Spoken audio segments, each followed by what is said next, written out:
Welcome back, class, to the 20th century and beyond. Today, class, we will be discussing Expressionism. Arnold Schoenberg, Allenberg, Anton Webern, Bela Bartok, and finally, Charles Ives. Today we will discuss these artists and especially the topic of Expressionism. During this time, the 20th century and beyond, music had a different term and evolved a lot from its roots from what we first studied was the Renaissance period. We see so many more changes, the expansion of the orchestra, different music, different sounds, techniques. We will first begin with Expressionism. And what is Expressionism? Expressionism is defined as stressed, intense, subjective emotion in musical terms.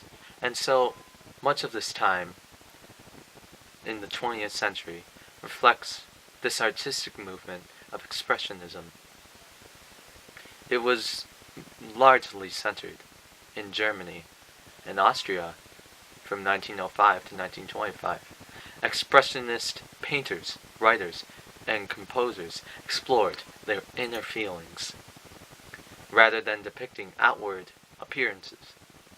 For example, a very famous and popular known painting, and if you look on page 319 in chapter 7 of your Music and Appreciation book, you will find a picture of the screen as depicted here. And what this talks about, and if you read on, these paintings were subject with Impressionism and Expressionism, where it displayed different subject ideas and inner emotion. If we could analyze this painting, we would, but we are not artists. We are musicians. So we begin after looking over the Expressionists. Expressionists, of course, hated and rejected conventional prettiness. Expressionism played a very large role in the 20th century and beyond. And therefore, this is why it's in this book. It has importance to music. And so, we move to our first composer that I will be speaking about. His name? Arnold Schoenberg.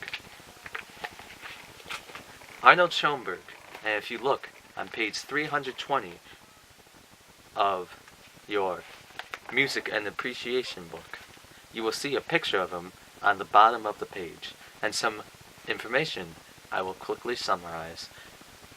Arnold Schoenberg was a German, Jewish Austrian, well, his name is kind of German.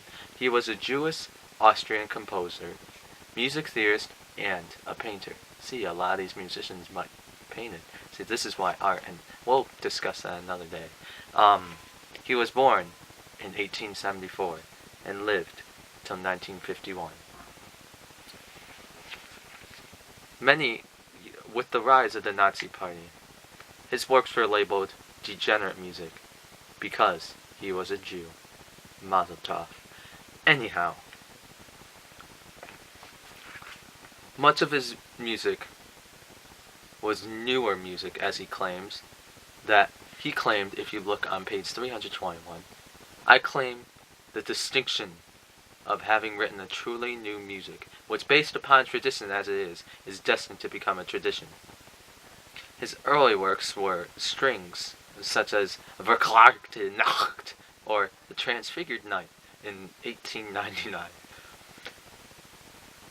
And it showed many features of a late Romantic style. He also uses a technique known as atonality, an absence of key, such as chromatics, or dissonance.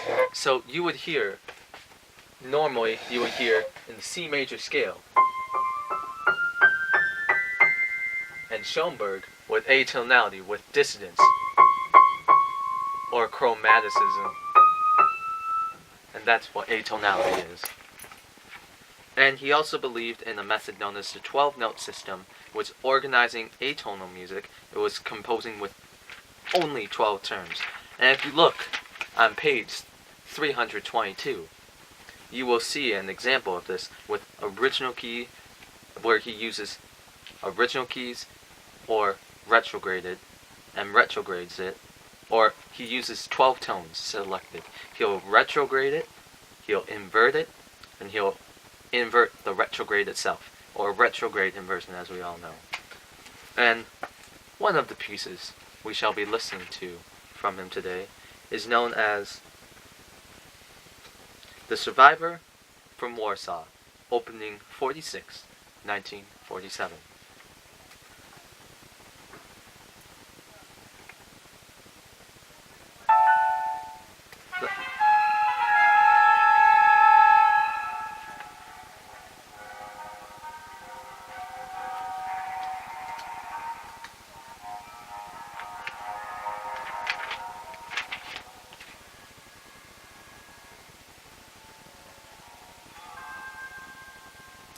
Begins with an orchestral introduction before words are spoken, where we have different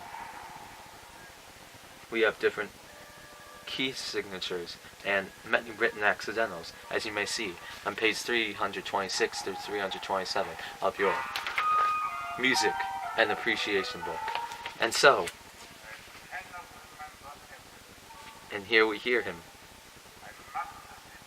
I don't know if you can hear that, but you can listen on your own time.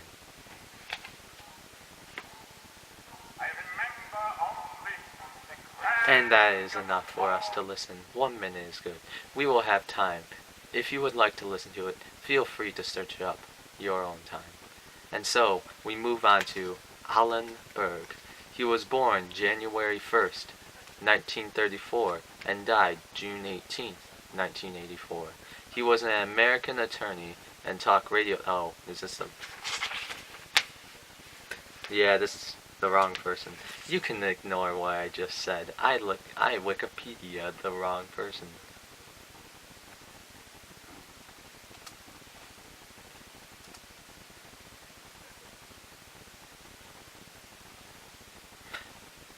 Albin.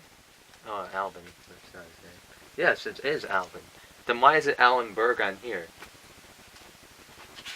We have a mistake present on the sheet that was referenced. That's why we don't use sheets, and we just reference only the book. Music and Appreciation. And so, Albin Berg. Albin Maria Johann Berg was German. It wasn't German name. And he was born February 9, 1885. And died December 24th, 1935. He was an Austrian composer of the second Viennese school. His composition style combined romantic lyricism with the 12-tone technique that we heard from and invented by no one else other than Arnold Schoenberg. And we will listen to his piece for a little bit. Wazik. Act 3. Scene 5. This is a play. He used Berg's music rapidly shifts between very high registers and very low registers in the tessitura of each instrument.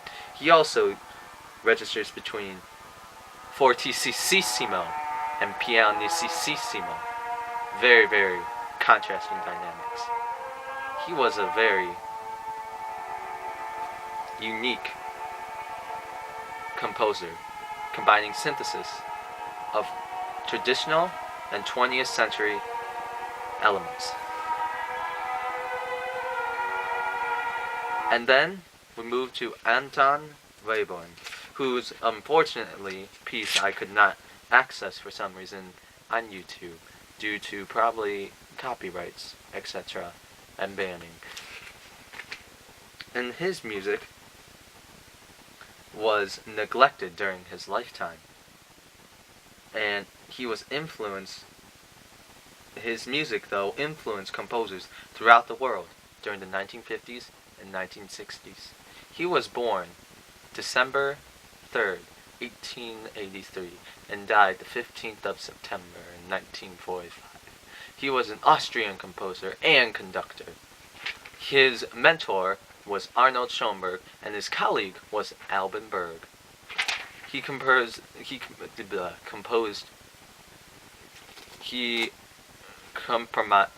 the core among those within more peripheral to the circle of the Second Viennese School, including Ernst Crank and other names that lack importance at the moment. He also used atonality and the 12-tone technique. Arnold Schoenberg was right in his statement, a new tradition, which we know as Expressionism. We now move to Béla Bartók. Béla Bartók, a Hungarian composer and pianist. Full name, Béla Viktor János Bartók. Born March 1881 and died September 45. There's beating drums outside. Apologies. He was considered one of the most important composers of the 20th century. And Liszt, as we learned about in the previous section, was also regarded as he and Liszt are regarded as Hungary's greatest composer. He collected and analytically studied folk music, and he was founders of comparative musicology, which later became ethnomusicology. And in the background playing right now is his Concerto for Orchestra, second movement, which begins with a solo snare.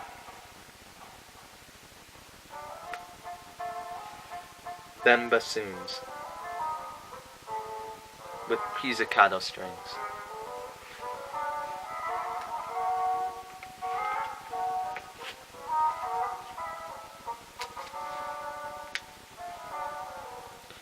Bartók once wrote, "The general mood of the work represents, apart from the jesting second movement, a gradual transition from the sternness of the first movement and the lugubrious death song of the third to the life assertion of the last one.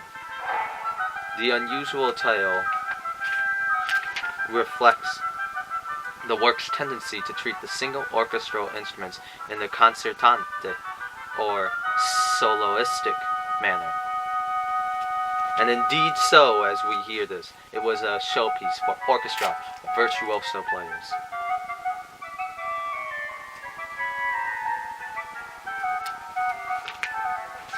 He wrote music for strings, percussion, and celesta,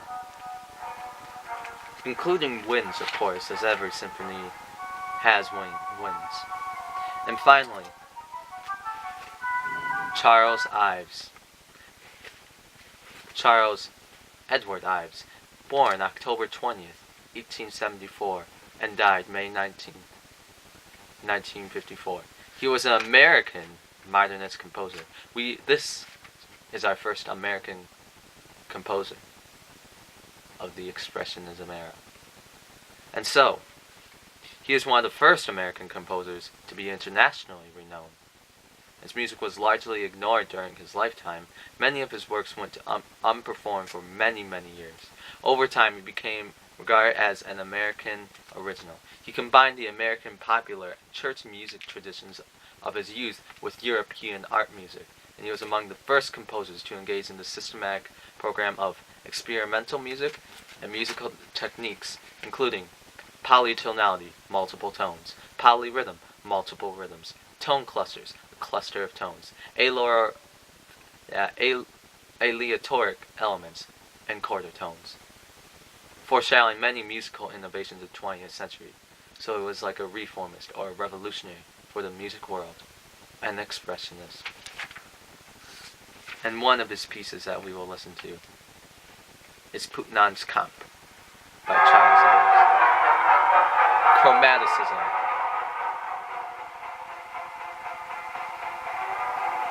Kind of sounds like a March style also.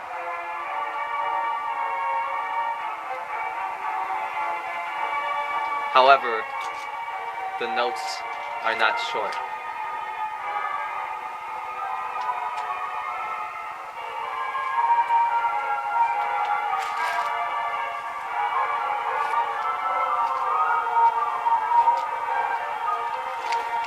Does this not make you feel like you're at camp?